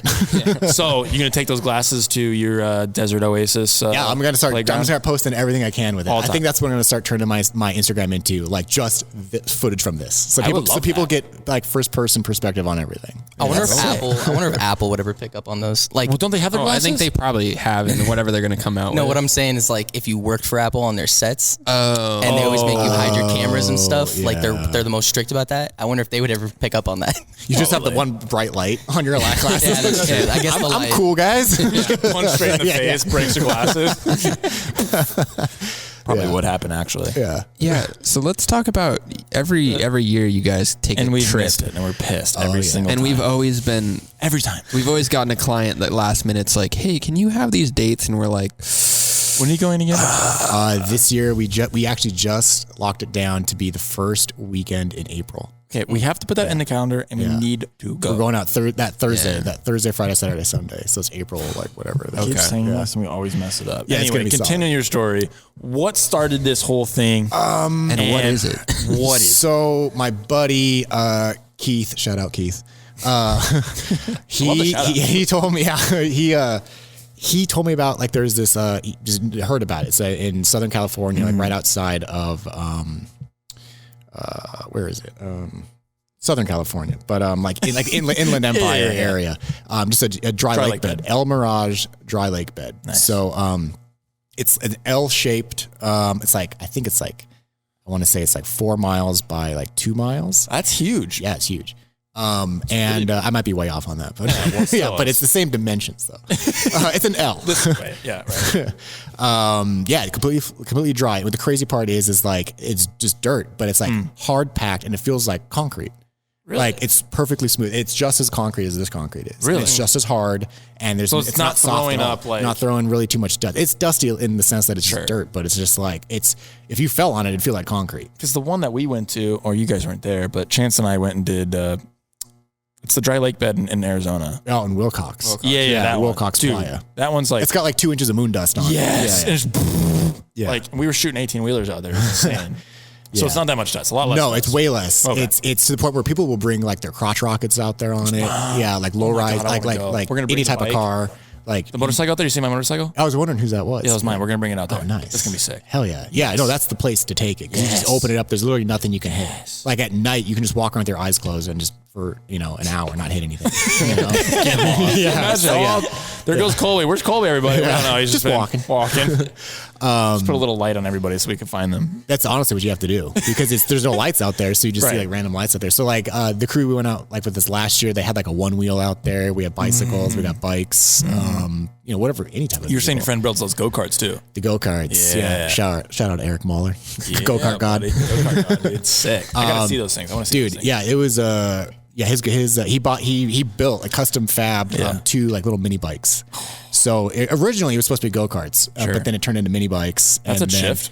Yeah, yeah, they were fun. yeah. And so you just open up out there. You know, it's super cool. So you guys go out there. It's a group of you. How many guys go or people or whatever? Now at first it was just me and Keith the first year, and then it went to 3 of us, and then now there's like 10. 15, yeah. Really? So it's like a full crew. It's like a Burning Man. Yeah, it's turning into a burning crew of just a bunch of dudes and like motorcycles and like Cameras and all kinds of shit. Yeah, cameras and Jeeps. Well, fuck, we're gonna come out and bring an extra 5 people. Yeah, dude. for sure. And, the more the merrier. that'd be sick. The more people you can get out there, the more We've fun got 4 it is. miles. Get chance fucking throwing down wheelies down. Yeah. across the Be sick. Yeah, and it's just such a trippy place because it's just perfectly flat. So it's like a creative getaway. Yeah. That's really what all it is that we just get out there and just Shoot shit. Yep. All the gearheads with their bikes are just, even if they have no photography interest of any kind, they're just out there just for the vibes, just to ride their bikes and chill Out out. there for the vibs. Last year we started like playing baseball. Somebody brought some mitts and some like a bat and a ball, and then all the outfielders were on the mini bikes. Oh wow! You just like zip around on the bikes to retrieve the ball. And, That's awesome. Yeah. We gotta bring the motor crane out there. That would be epic. That'd be sick. Yeah. Just Land Rover motor crane, just go ham.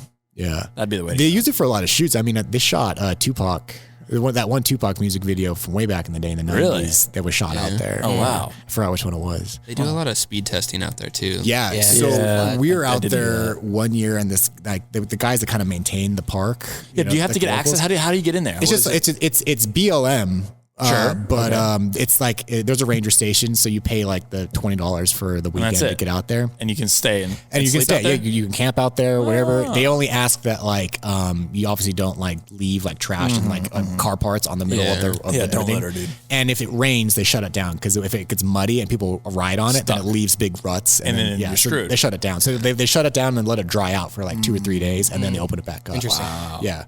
So you gotta time it. You gotta time it, and a lot of times they have like huge events out there, like land speed record events. Sure. Like I think like the guy that was out there that was like the ranger that patrolling everything. He set the record. Like he said, he went like it was something insane. He hit like 315 or something. Like in some I don't know what kind of thing he built, but a rocket car. A rocket car. Yeah. Did they do that bicycle thing? You remember watching that? Yep. They built did you see that? So they built the cool. rocket like front car that can go like 200, 300 miles an hour. And then there's a bicycle riding behind it. in the air pocket behind it. In the air pocket. So and they geared this bike to like go 200 something miles an hour. I don't know what speed it was. It was like 150 or something. It did like 100. No, it did faster than that. I thought it did faster. It did faster than that. It was like, what the heck? I mean, Like 100 it was so sketch. I was watching sketch. it. I was like, Wait, so it's a bicycle? Yeah, it's a bicycle, but it was geared to do the speed. It was like insane. a 96-1 I got ratio. It's called. I'll send it to you because it was crazy. It's called a I tow remember it. record, though, I think, because they have to tow them up to it. Because you physically cannot spin the gear unless you're towed up to a certain speed. Right. So I think it's like a tow record with the chase car. She that wasn't they run connected. and shit. No, they tow them to a certain point and then they release tow them. them to a Correct. speed. Because it's a release. fixed gear. That's what it is. It's like That's a what fixed it gear is. bike. She couldn't move it at standstill. you have to stay in that air pocket or else you're screwed. Yeah, she gets out of that. Gone. Yeah, it's like Blows up. it's like a tidal wall. wave hits you. Yeah. Of air. Yeah. Anyway, so I don't know where they did that. Maybe it was at that. So they set the thought it was record for there. a bicycle then. So it's technically a bicycle record. Yes. Correct. Yeah, but like Alex said, Record they get them up to land speed. It's like a speed. They towed, disconnect and then they keep assisted. that speed In that in the pocket. air pocket. Leave it to humans to just be like, how fast can we make this thing go? I mean, Yeah. I'll send you the video. It's pretty crazy. But the land speed stuff, it's sick. Yeah. And I love the dry lake, the look. That's so cool. Yeah, it's very unique look out there, especially like at sunset or sunrise when the sun's real low. Totally. And it catches like a little bit of like the dust in the air. The crazy part is like people go out there with like their sail carts. Have you seen those? It's like a go-kart with a huge sail. It's like a land sail. Those things haul Do they really? Dude. Yeah, because there's like minimal friction because it's like you have like these tiny thin little wheels. I want to try that. And you're on a go-kart, you're like this far off the ground. So you can like lean into things and just like rip around and like. Is there a limitation of what vehicles you can bring out there? I don't think there is. I mean, as long as you're not like an asshole and just like destroying your vehicle, like leaving glass and car parts and bring a tank out there. I mean, I've seen all types of cars out there. Really? You know, all 4x4s all the way down. I mean, there's guys out there with like their Mustangs, like supercars that are like this far off the ground. Really? Like trying to go as fast as they can go. Oh my God. Yeah, it's a very unique place. And people could just camp out there. They bring like their toy haulers and their RVs and stuff. Oh, so they bring all that stuff. Yeah, yeah. It's basically like dune culture, but out there. Yeah. You know, so it's cool. Yeah. Dang. Yeah, Is there hot air balloons? No hot air balloons. Really? Yeah. But people have like those. I don't know what they're called, but they're the it's like the parachute that people have. But then there's like the cart that they're sitting in. Yeah, with the fan paramotor. Yeah, whatever that is. Yeah, there are tons of those floating around. I went through a phase. Really? Yeah. I went through a phase where I was watching. You did. You were. Yeah, You're they're like, I'm buying one, vloggers. bro. This dude's just he's like literally like 2,000 feet in the air, just like having a casual vlog. He's like, yeah, today we're just chilling. Yeah, they got that vlog doing it. Yeah. I'm like, that's so sketchy. He's literally parachuting a fan. That's it. I mean, he's not going to go anywhere. No, I know. If the motor fails, he just glides down. I know. Yeah, I guess it's that's the safety point. But It's really cool. And they have another one on their He back. takes one of his have a good vlogs. He's like, I'm gonna go to McDonald's on my paramotor. He takes off from his house and lands in the McDonald's parking lot. So do you not need like certain like FAA don't regulations? think so. for it? I know where he lives. If you just can just take off. you just go like 25 You feet would above imagine everybody, or? you would, but I don't- Right. Is it He's technically an aircraft? He's like in the middle of nowhere. I don't think you make the weight limit for an aircraft. Right. But I don't Yeah, he just goes to McDonald's, Wendy's on his paramotor. Just take off. Dude, 10 minutes later, land at McDonald's. It's Anyway, hilarious. that's sick. Dude. But that's probably the place to do it out there. You got open space. There's nothing to hit. You just No cruise power around, lines. and it's you see a lot of really like unique stuff out there. Toys, you know. Yeah. Bonfires?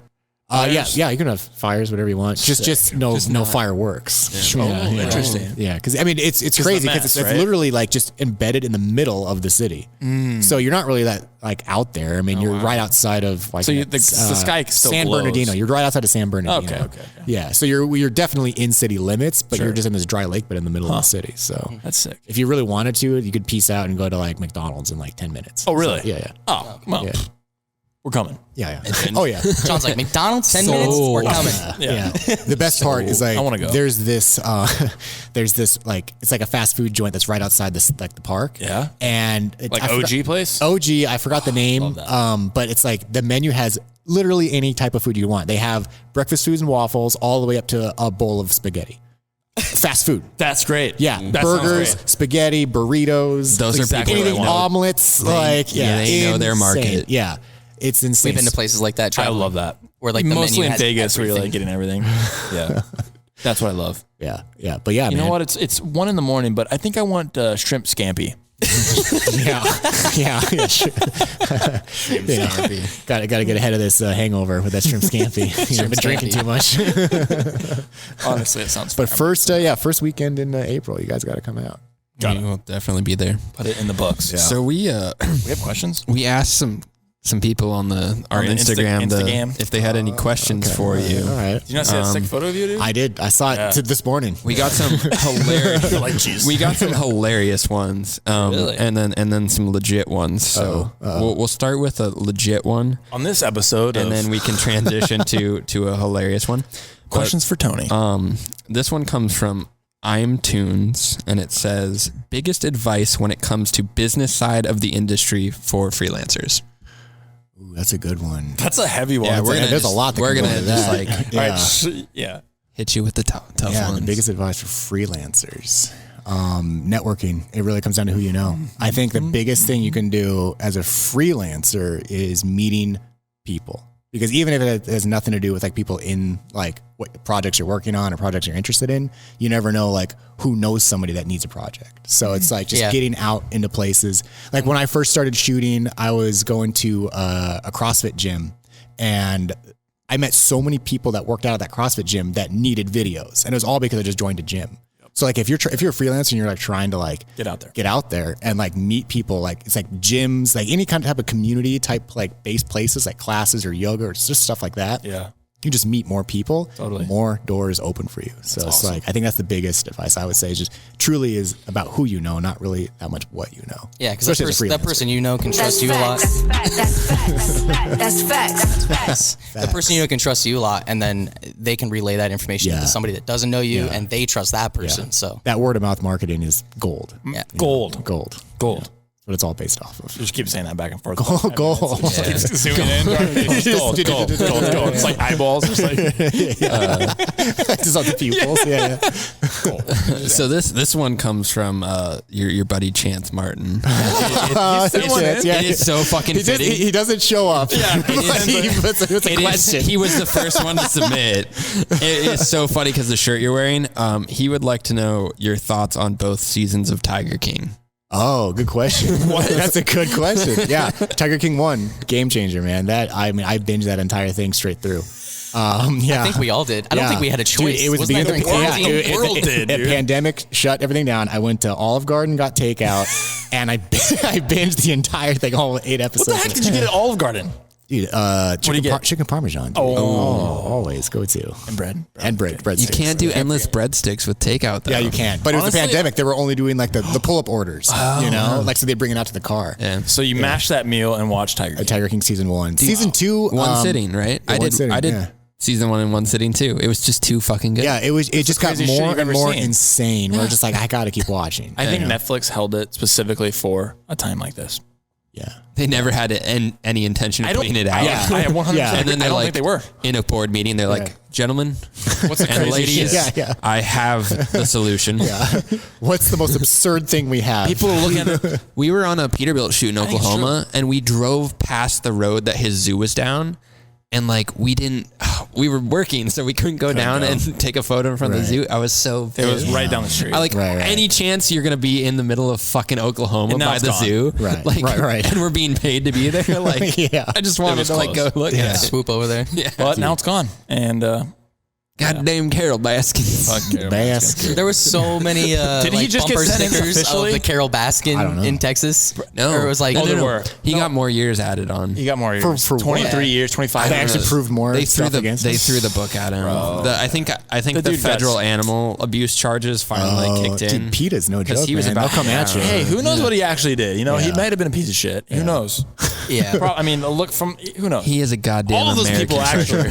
Yeah, it was pretty funny. Second season though. Yeah, it was. Did you guys watch second season? I did. Yeah. I got bored. It was different. It was just a different vibe, 100%.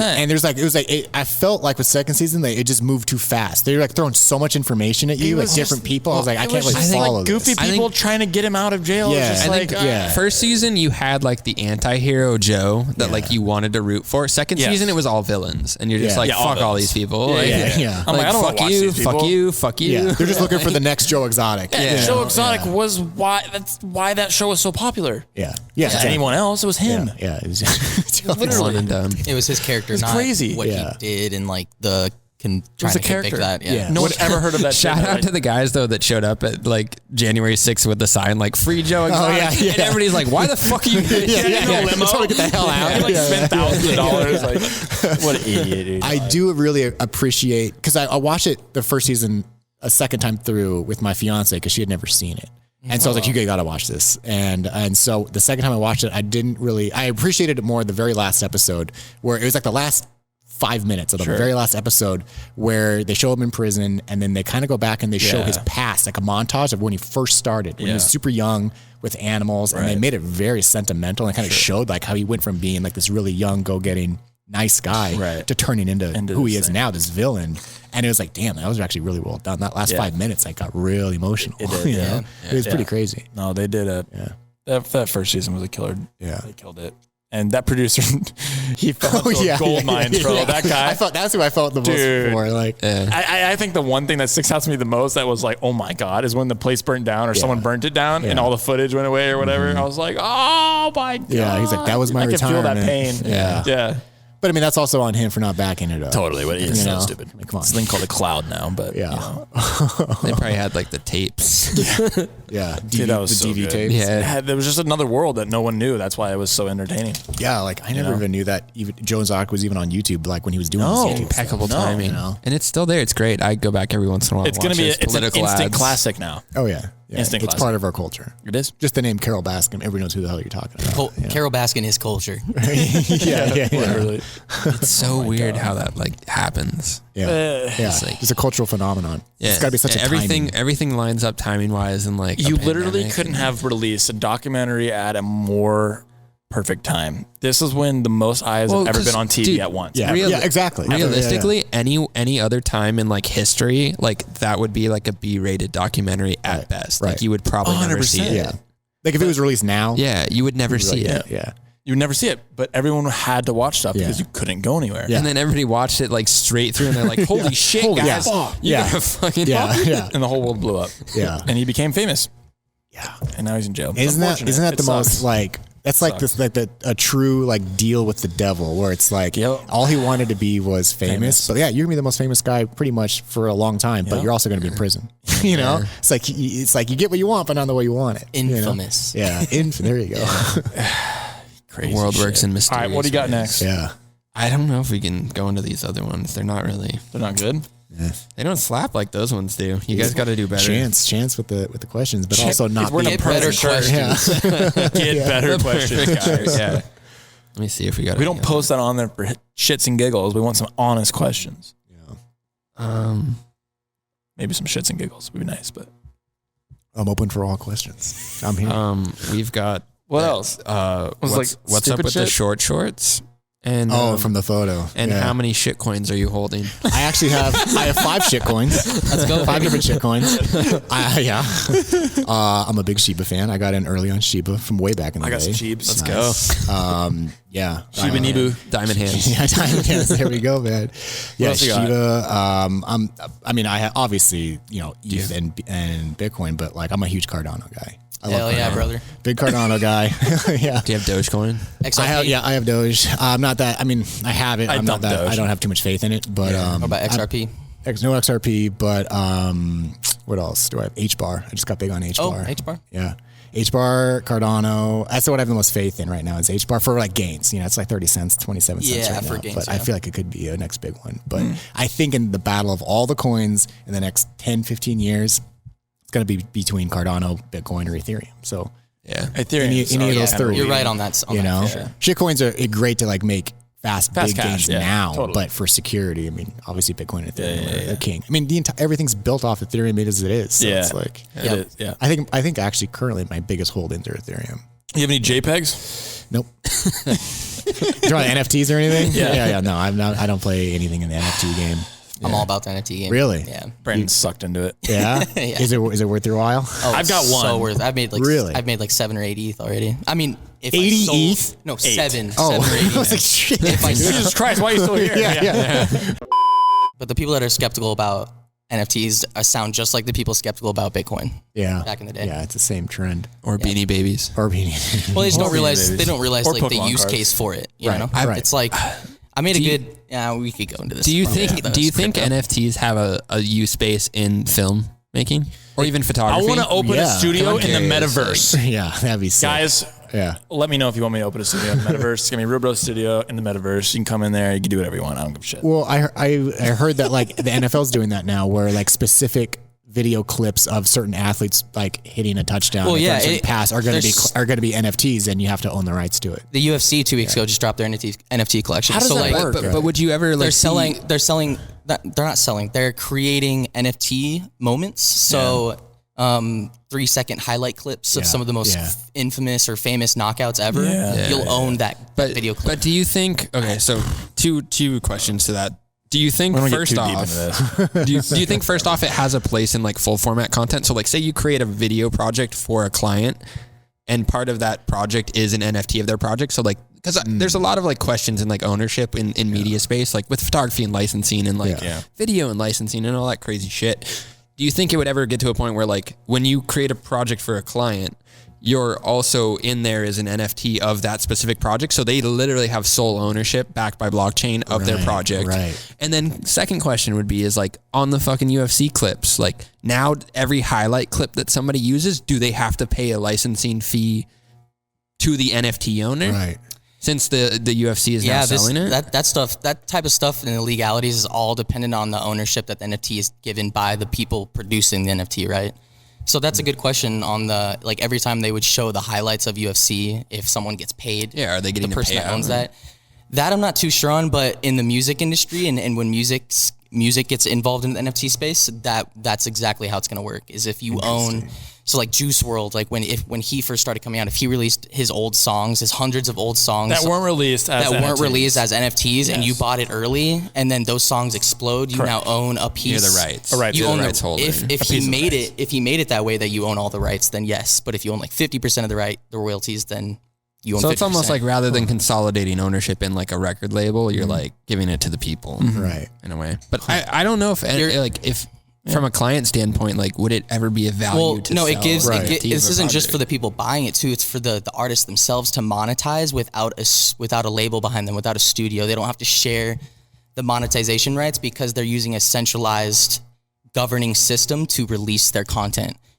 Blockchain is decentralized, so the blockchain becomes their studio label, and they don't have to share any of the royalties, any of the makings. Every time someone buys and sells their music, they make royalties on that.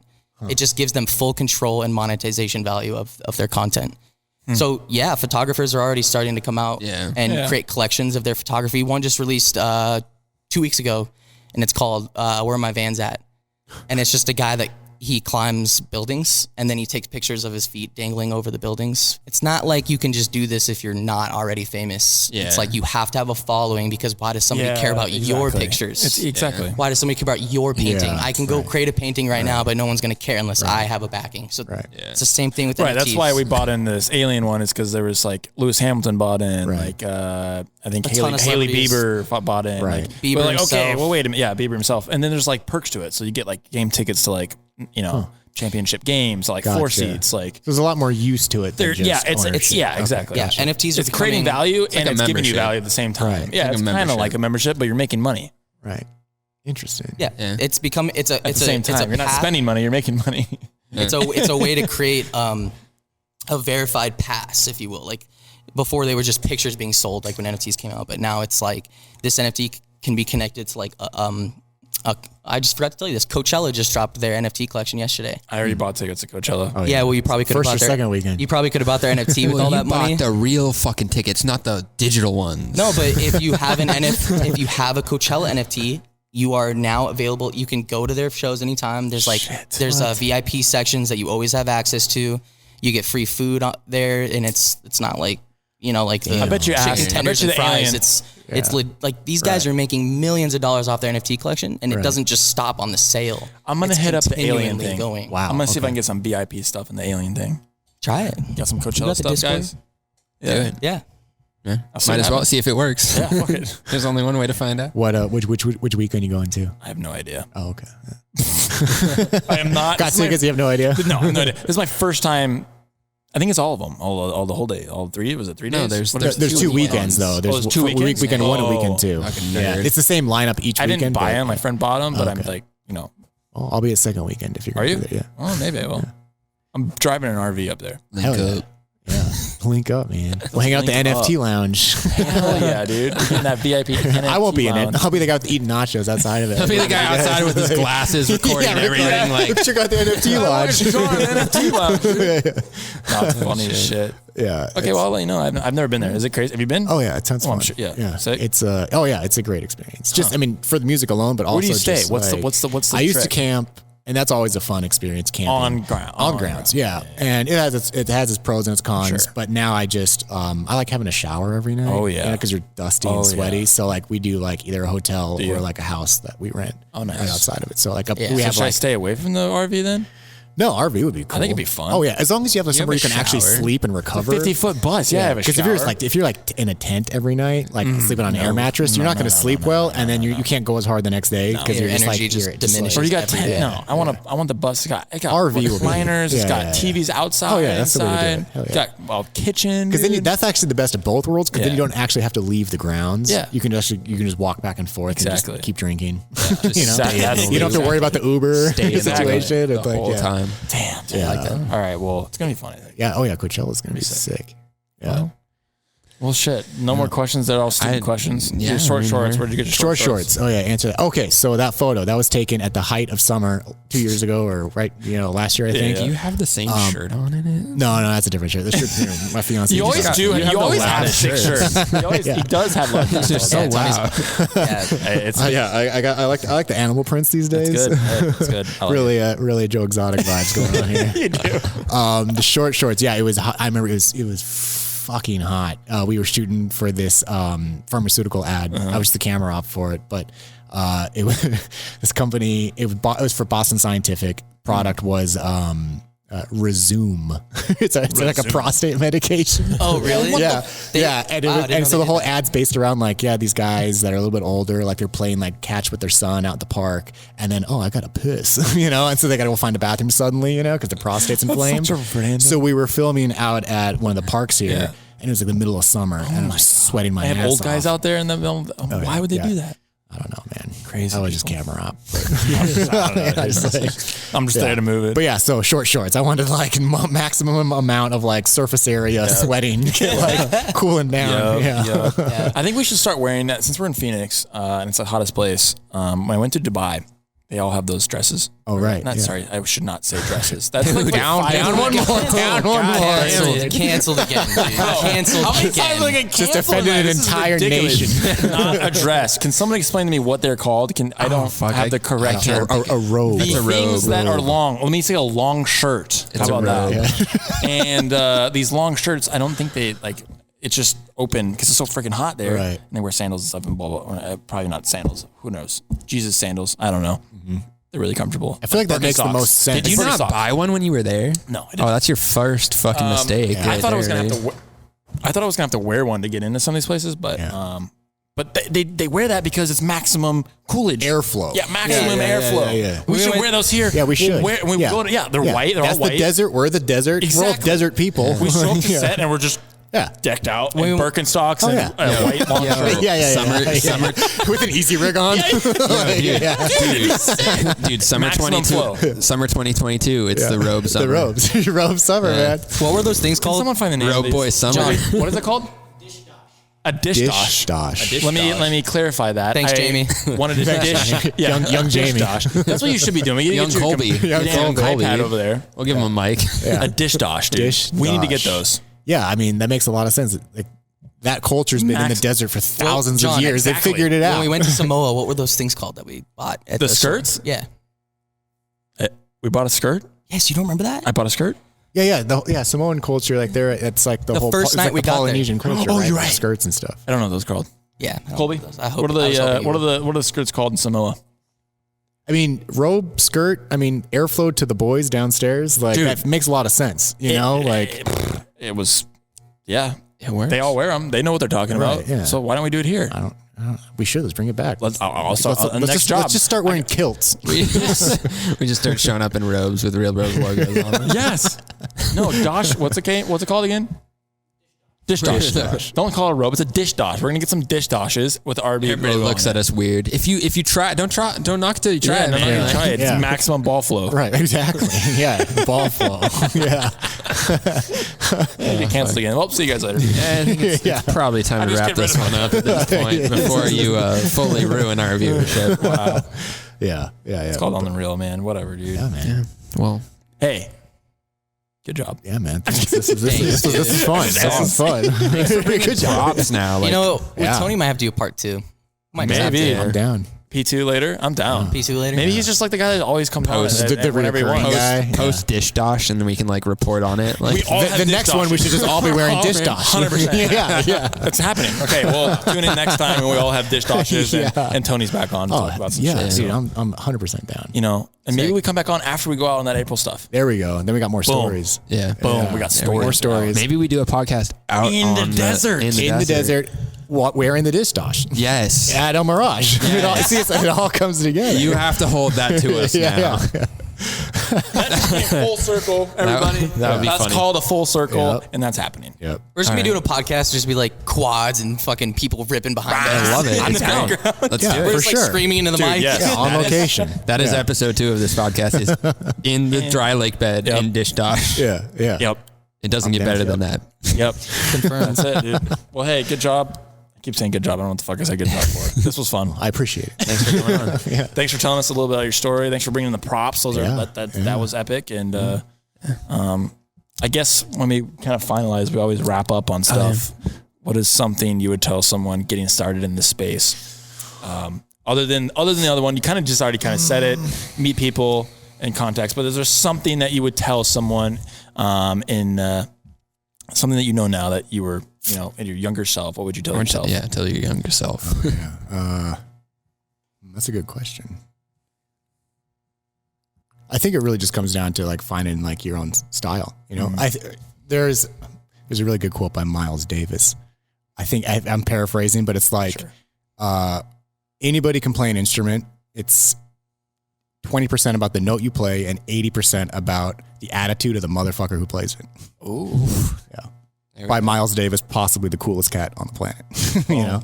So yeah, I mean, anybody can pick up a camera, anybody can shoot, anybody can produce or whatever.